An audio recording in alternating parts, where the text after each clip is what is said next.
Okay, so this tutorial video is just going over some of the work covered at the end of Upper 4 on conduction, convection and radiation. So these are different methods of heat transfer. So watch this tutorial, write out some notes, use the pause button, answer the questions that we set on the Google Classroom, and come and ask us if you have any questions. So just to go over a couple of key ideas. Heat energy, which you know as internal energy, travels from hot objects to cold objects. There is no such thing as cold. Cold can't travel, but you can have hotter objects and colder objects, and the heat energy goes from hot areas to cold areas. There are three ways it can go from a hot area to a cold area. It can go by conduction, convection, or radiation. And the bigger the temperature difference, the faster the rate of energy transfer. Now we're going to look at three different methods: conduction, convection and radiation, and I've got a little summary list just here. So conduction happens with solids, doesn't happen with liquids and gases. It's all to do with conductors. Good conductors are metals, and insulators are bad conductors. Then we've got convection. Convection takes place with fluids. A fluid is a term that includes liquid and gas, and it's all to do with density changes in the fluid. You don't get convection in solids. And then finally, the last of our brief overview, radiation. It can travel through a vacuum where there's no particles. It's infrared radiation. That's part of the electromagnetic spectrum. The amount of radiation emitted or absorbed depends on the type of surface, and the volume to surface area ratio plays quite an important role as well. So let's look at conduction first. Conduction takes place in solids. And heat energy can be transferred by conduction. In a non-metal, what happens with conduction is that if you heated up this end of this solid, these particles would have more internal energy, their temperature would increase because their average kinetic energy would be higher, they'd vibrate more, and those vibrations would be passed on to these atoms, then these atoms, and then these atoms and these atoms. So the vibrations are passed along the solid. And this would what would take place in, let's say, wool and fiberglass. They're good insulators. But in a metal, we've got something extra going on. Let's say you've got your heat source at this end of the metal conductor. And we know from our work in chemistry that in a metal we have a lattice of positive ions and a sea of delocalized electrons that are free to move around them. And in a metal, the free electrons gain energy and move faster as the solid is heated, and those free electrons diffuse and collide with other free electrons and ions in cooler parts of the metal, and through those collisions energy is transferred to cooler parts, and the other ions and free electrons gain more energy. So heat energy is transferred by conduction in a metal more quickly than it is in a non-metal because of the free electrons, but conduction is all about passing on energy via vibrations. Now on this page you should be able to press play and watch this video. You have got 5 different types of metal here, so we know they're all good conductors, but even within a metal, depending on how many free electrons you have, it will conduct heat energy to differing amounts. Now what we've done, and you'll be able to see at certain points, is in the ends of these rods, so there is some wax, and to start with, if you can see the wax is white, then the wax hasn't melted. But as this central part here is held over the Bunsen burner, it will heat up, and heat energy will be conducted along the rods to the tips, and when it's conducted, the wax will melt.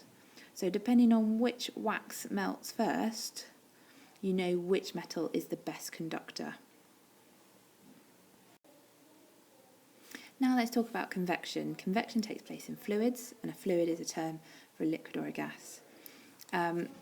When we have convection taking place, we have a circulation of the fluid. We transfer heat energy from hot to cold areas. When the fluid is heated, the fluid becomes less dense and it rises. This is because the particles have more energy to move about and they take up more space. Cooler fluids move in to replace the fluid that has risen, and the fluids that have moved away from the heat source cool down and become more dense and they sink. So if we're heating up here, the fluid in this area will become less dense, it will rise. This fluid will move in to replace it, and as this fluid travels along here, it cools down, becomes more dense and sinks. Now here, if you press play on this video, you should be able to see this experiment in real life. We've dyed the water purple and we heat up one corner, the water circulates one way. We heat up the other corner, the water circulates in the opposite direction because we've set up a convection current. Now here we have some examples of convection currents. You can get a convection current in a liquid that's been heated up in a saucepan. If you heat up the bottom of the pan, the liquid will heat up and become less dense, so it will rise, and then more dense liquid will move in and be heated up. And this liquid over here and here, that will cool down, become more dense and sink. You also get this effect on the coast if you get a sea breeze during the day. That's because the land heats up more quickly and the air above it will rise, it will move out, and then cool air from above the sea will move in to replace it, and you get a convection current here.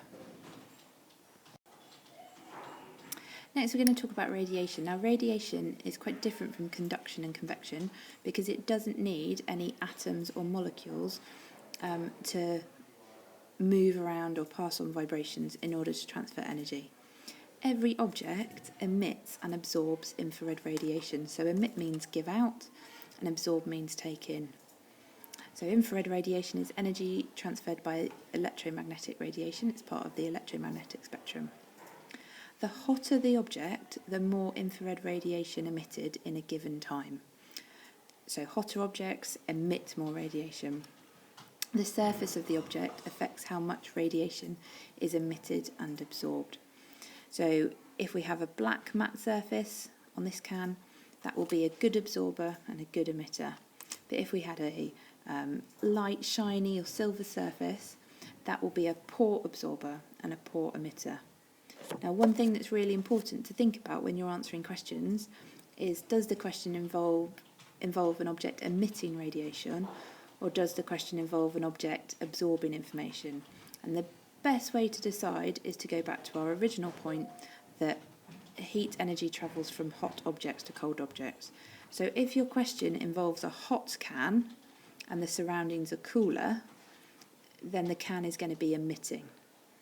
But if the question involved a cold can and the surrounding was hotter and the heat energy was going to the can, then it would be all about absorbing. So light shiny surfaces are poor absorbers and poor emitters, and black matte surfaces are good absorbers and good emitters. You can watch this video if you want to of the Leslie cube demonstration, where we filled up the cube with hot water from a kettle, and we measure the amount of infrared radiation being emitted by each of the different surfaces. Even though the object, the cube, is the same temperature inside, the amount of radiation being emitted by each surface is different depending on the type of surface. And finally, just as a little bit of extra to make sure you've got a full picture about radiation and heat transfer, we're going to have a little look at this. It's the surface to area volume ratio. The bigger the temperature difference between an object and its surroundings, the faster the rate at which energy is transferred. We mentioned this before. So the rate of heat transfer from an object depends on the surface area to volume ratio, the material it's made from, and the nature of the surface in contact with the object.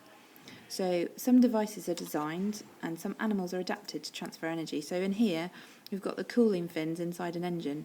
You can see they've got a really high surface area compared to their volume, and that makes them good at transferring energy and keeping the engine cool. If we have a look at these different types of fox over here, this fox lives in the desert. It needs to cool itself down. This fox lives in the ice. It needs to keep itself warm. And if you look at their ears, you can see that they have different surface air to volume ratios. This one's got a high surface to volume ratio, and this one's got a low surface to volume ratio. So this one's good at cooling, and this one's better at keeping warm. So, just to go over our key points, conduction takes place in solids. Metals are very good conductors because they've got free electrons. Insulators don't have any free electrons, and in insulators the particles pass on the vibrations. Convection takes place in fluids. The fluid becomes less dense and rises. This sets up a convection current. Now, when you're doing a convection question, really important, do not write that the particles become less dense, because they don't change the density. The fluid becomes less dense. Really important terminology point there. And then finally, with radiation, remember that we don't need any particles for radiation to transfer heat energy. It can be transferred through a vacuum.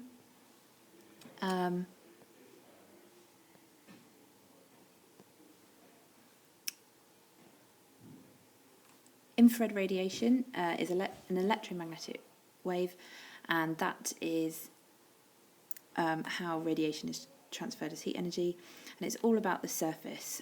Black matte surfaces are good absorbers and good emitters, and silvered shiny surfaces are poor emitters and poor absorbers, and you need to think about which is the hottest object and whether your object is emitting or absorbing.